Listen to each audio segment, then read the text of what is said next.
Mo na nga importante kabisaduhon nato ang pulong sa Ginoo. Hallelujah.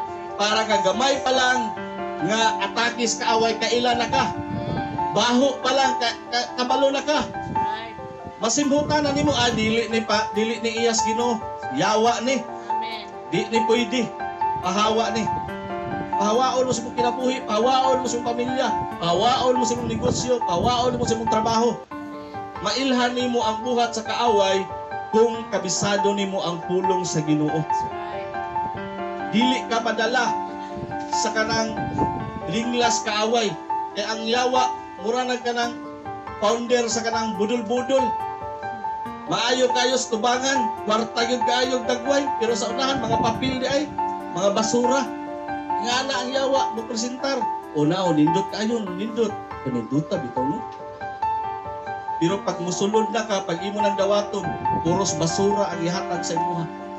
Basura nga kinabuhi, kaya wala naman diya sa Ginoo.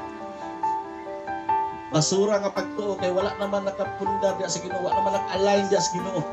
Muna nga kinahanglan, kabisaduhon na to ang pulong sa Ginoo para nga ang yawa dili makalingla ka nato.